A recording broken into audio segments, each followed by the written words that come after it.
crazy that Life of the Party came out 5 years ago, and just since then, the amount of stuff that we've done, just like having other people on singles and slowly building up my catalog from there, and doing all of these shows and meeting all of these cool people, and that this project is really what has set it all off. Life of the Party is pretty magical for myself because actually, fun fact, the first time I've ever performed was I Don't Care with Krosst Out. I believe we were at the Hard Luck Bar and we were opening up for this artist named On Cue. So I just came up and just sang my part, and some of our friends were there.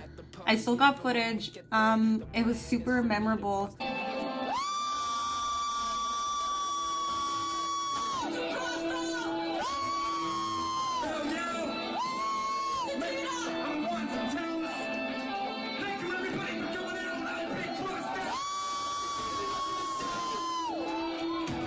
When I started this, I had met up with Daniel, and I met up with Eric, and we kind of just started going at it.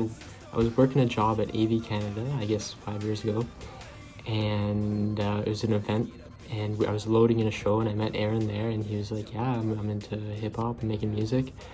And I thought, oh, that's great, I love to collaborate. I'm a musician myself, and had a friend, buddy Eric, who was producing some beats as well.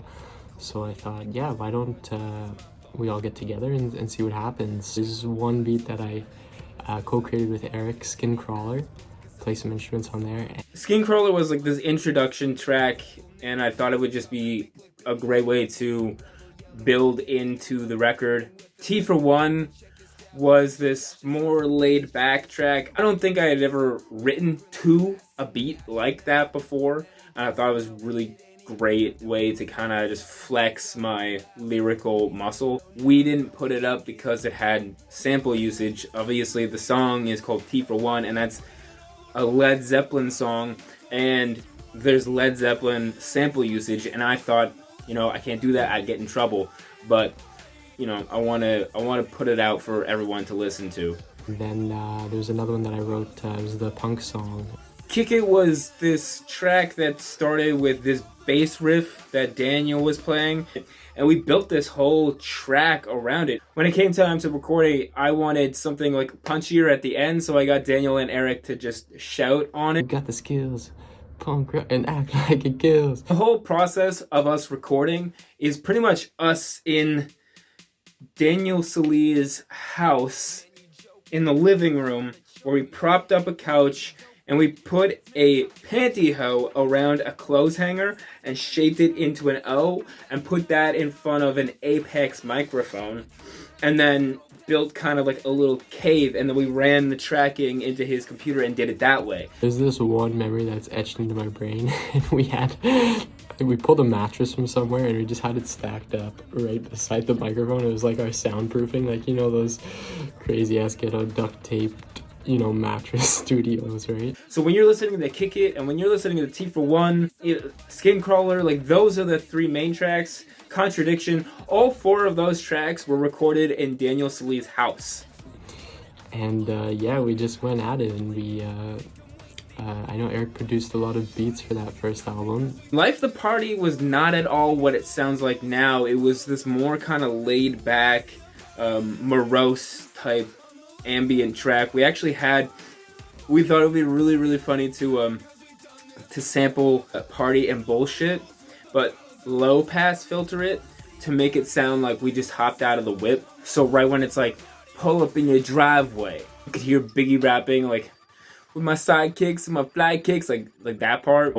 I really took in a lot of Kendrick at that time and his storytelling, and like I said, like Party and Bullshit was big, and I think really what this record ended up being was something along the lines of Kendrick's Drank, swimming pools. Really open-minded and exploratory as far as the creative process goes, not really stuck to any guidelines. We're all pretty green. This one time I was just sending him these weird demos. I don't know, someone lent me a microphone once and I just plugged it into my little at-home studio DAW that I was trying to make, and I was just recording some hook ideas, and in the lyrics I was singing Specifically, I remember this line, I don't care anymore, I got my own things to think about. I don't know, something like that. But I specifically remember in studio completely rewriting the hook and changing the melodies, and everything ended up being completely different. It was more of a spare of the moment type of thing. That has to be one of my favorite songs that I've written. Honestly, it came from a genuine time in life where there were no rules, nothing mattered, we really didn't care. We were just starting out and the sky was the limit, the world was our oyster. So it was just kind of get it done and make it work, make something, right? So it was really approached with a very carefree and with very low expectations, I think, because it was just something very new for all of us. And it's really great to create in that way, you know, when you don't, when you're a newbie, you know, that beginner's luck kind of thing, where you just go in and you don't even know what the rules are, so you can just smash right through them and not even know. With Eric and Daniel, we were just working on something, and it really spawned into something cool, and I think they helped push the record in the craziest direction that it could be. And it really kind of just, it came into this own thing of me just reflecting on who I was as a high school kid, moving to the big city, and just exploring myself that way. And then it grew into something better. What it turned into was just this concept of showing the bad of the party lifestyle, and that was what I really wanted to kind of reflect in the end, after, you know, I had figured out where we were going with this, you know.